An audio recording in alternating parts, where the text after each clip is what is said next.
Thomas Shelby has a reputation to uphold. Been chosen. Expansion begins tomorrow. London is just smoke and trouble. Hello there, welcome to Cineworld in Birmingham. We're here at the world premiere of Series 2 of BBC drama Peaky Blinders. And how has this character evolved in terms of beyond Series 1? I think things have probably gotten harder for Tommy. Yeah. Got a little more serious, and he's realised that he needs to expand the empire, and the sort of, that causes a lot of ripples within the family. So it's quite sophisticated and quite dark, this series. Was that what really attracted you to the role in the first place? What, the fact that she is such a strong woman, you Yes, mean? absolutely. Yes, I mean, I think that the subject matter, you can't look at Birmingham, the 20s and the working classes and not have strong women. And I think that she is, as you say, the glue that keeps the family together. She's intelligent, and what's great is that Steve Knight's really run with Aunt Polly this season.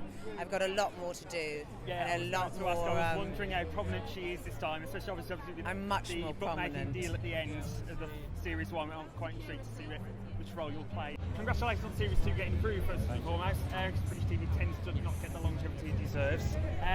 Can you give us a brief scope of what Series 2 is going to provide for us? Yeah, it's going to be the gang, when we rejoin them 2 years later, they've got more money, they're more powerful. But Tommy's trying to move the thing towards legitimacy, but along the way he's got to do lots of illegal things first. And the big question is, can you escape where you're from? Can he be someone else? So, May Carlton, your character, could you just give us a little insight into how she ties into the what we have? plot, basically?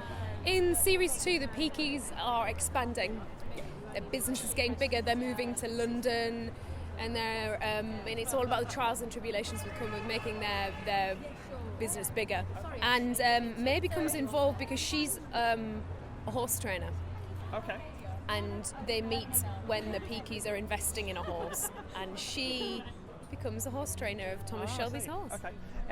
Well, it's television, so you can't really compare apples and oranges, I think, I think it's, in terms of television, I think it's one of the strongest shows around, in terms of North America or Britain. It really holds its own with all of the shows that's going around, because it's completely unique. It's not unlike anything else, and, I'm very proud to be involved with something as unique as this. Well, I think it's great because, in Series 1 you have 6 hours in which he sets them all up and you introduce it to all the relationships and understand what's happening, and now we take the Peaky Blinders down to London. The whole family start to expand, and we meet them 2 years later, and what happens to a family once it gets that sort of strength and ambition behind it. It starts to fraction, it starts to crack and crumble, and I've seen Series 1 on a very little screen, and I'm looking forward to seeing it on the big screen here tonight. Yeah, me and you both. So Series 1 was kind of quite Americanising its tone and kind of stylistic. It's kind of retains kind of a grit and graft of the working class, which we kind of appreciate as people. Do you think in British television, the working class, in terms of its representation, it's kind of been marginalised in recent times, or not quite? It's not. I don't even think it's done in a very specific way. Where if you've got a working class story, it's got to be poor people. What a shame! Yeah, isn't it a pity? Or aren't they dangerous? Or aren't they hilarious? Whereas, hopefully what I hope Peaky Blinders is a depiction of a family in this area where it's exactly the same as a depiction of an upper middle class family, a royal family, a Roman family, a Greek family. It's all about the same emotions, and it doesn't ever belittle them just because of where they're from. In terms of the first series, how familiar were you with it, and were you quite a fan? Oh my goodness. Do you know what? I heard a fabulous interview with Annabelle Wallis and Cillian on Radio 2, I think it was, and loved the rapport that they had and what they were talking about. I thought, I've got to watch this. And I had a lot of people, my dad in particular, had said, I've been watching this thing, it's absolutely amazing. So I downloaded it all and watched it all back to back in 6 hours. Absolutely loved it. And by the end of it, it was just like, that was incredible. That was unlike anything else I've ever seen. So just so great that TV, it was just really innovative, particularly. It has a real cinematic Yeah, quality to it, yeah, it does. Yeah. Like, do you think the TV's more effective in terms of an outlet now, in terms of creativity, or do you think the cinema still holds an edge in that sense? I think there's a lovely cross migration between television and film. I think some stories need to be serialized, some need to be in a 2.5 hour format. So I think it's a very healthy time. I don't know if British television has, but I think that it's still very cinematic, Series 2, and it still has that ambition, but this is a much faster, pacier. As Steve Knight explained it, in episode 1, people were addicted to opium, and now it's the Roaring Twenties and coke has happened. So whatever that nasty, dirty drug does to people, it's doing to them. And so it has an edgier feel, I think, this year. It's a much faster, frenetic, more archaic, not archaic, anarchic world that we find ourselves in. Sounds great. Do you feel a pressure to kind of live up to kind of those shows like Boardwalk Empire? I never watch it. I know maybe people don't believe it. I've never watched Boardwalk Empire. I've never watched.